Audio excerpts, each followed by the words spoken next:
Hello. हाँ सत श्रीकाल जी, सत श्रीकाल, कैसे हो?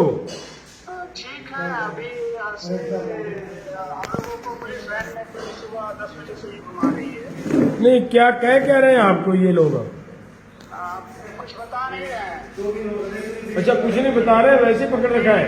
इनका कहना है कि यहाँ पे चुनाव है, आप साइकिल मार्च नहीं निकाल सकते हैं जब तक आप दिल्ली इलेक्शन कमीशन से परमिशन लेके नहीं आएंगे। तो नहीं। तमिलनाडु में आपको साइकिल मार्च किसानों के समर्थन में नहीं निकालने दिया जाएगा।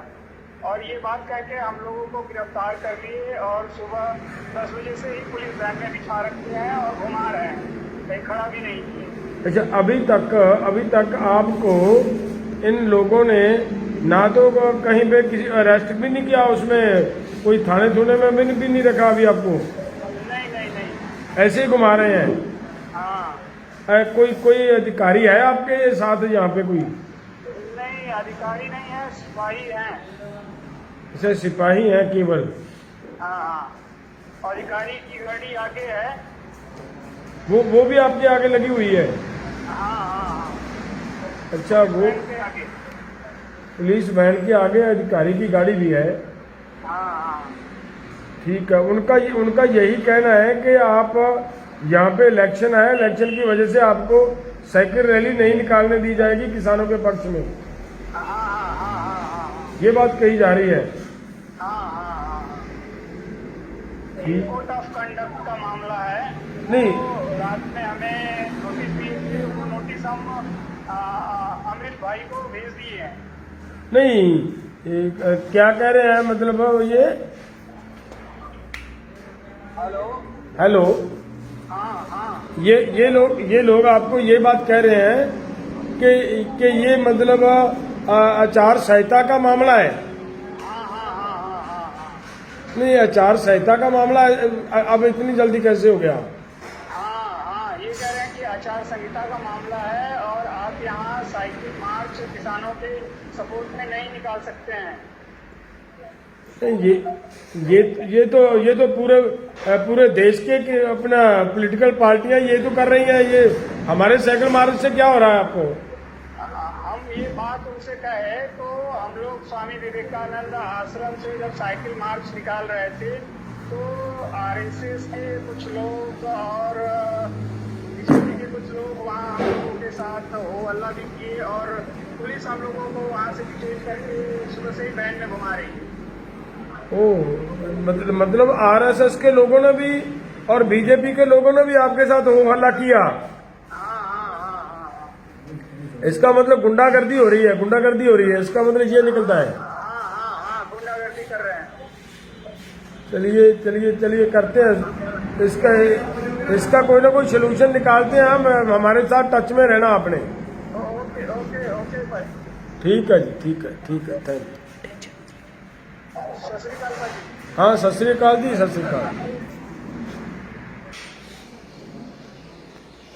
किसान दोस्तों, आज तुसी सारे आप सभी लोग ये देख रहे हो कि जो हमारे 8 स्टेटों से कुछ किसान बच्चों ने, किसान भाइयों ने एक साइकिल रैली कन्याकुमारी से शुरू करने का एक प्रयास किया था इस किसान आंदोलन के पक्ष में।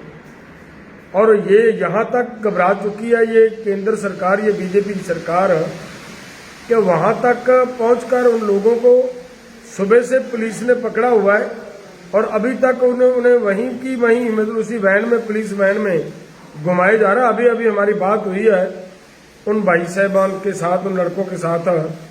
उनको ना तो किसी पुलिस स्टेशन ले जाया जा रहा है और ना ही किसी तरह का कोई उनको किसी जेल में या किसी जगह पर पहुंचाया जा रहा है। तो एक बात जो सबसे बुरी और सबसे चिंताजनक बात है हमारे लिए वो ये है कि उन लड़कों ने जो हमें बात बताई वो ये बताई है कि जब वो शुरू करने लगे थे हम अपनी रैली, तो उस समय उनका वहाँ बीजेपी के गुंडों के साथ और आरएसएस के कुछ लोगों के साथ थोड़ा बहुत डिस्प्यूट हुआ है। वहां पे आकर उन्होंने उन लोगों के ऊपर हमला करने का प्रयास किया है। तो हमें चिंता इस बात की है कि अगर अभी तक पुलिस ने उन लड़कों को कहीं पे नहीं पहुंचाया, जेल में नहीं पहुंचाया या थाने में नहीं पहुंचाया, तो हमें डर इस बात का है कि कहीं ना कहीं वो ऐसे ही गुंडे कोई और ना हो जो पुलिस की यूनिफॉर्म में वहां पे फिर रहे हों और वो उन लड़कों का नुकसान करें। मैं ये चाहता हूं कि हमारे चोण कमीशन को इस बात पे तुरंत संज्ञान लेना चाहिए और हमारी मानयोग सुप्रीम कोर्ट को भी इस मामले पे तुरंत सुमोटो एक्शन लेते हुए उनकी खबरसार लेनी चाहिए। सरकार को, तमिलनाडु सरकार पर यह दबाव डालना चाहिए ताकि उन लोगों की जान को, उनकी जान और माल को किसी तरह का कोई खतरा ना हो। और ये बात की बहुत ज़रूरत है।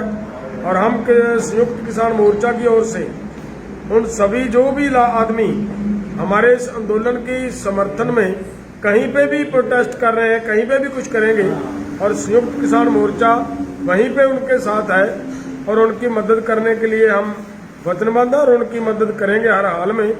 और ये मतलब ऐसा कहीं पर भी नहीं होने दिया जाएगा कि किसानों के साथ कोई ऐसा करे। हाँ, हम इस समय पंजाब में आए हुए हैं, तो हम अभी पंजाब गवर्नमेंट के साथ बात करने का प्रयास कर रहे हैं कि पंजाब गवर्नमेंट इस पे तुरंत कोई ना कोई एक्शन लेते हुए उन नौजवानों को बचाने का प्रयास करे।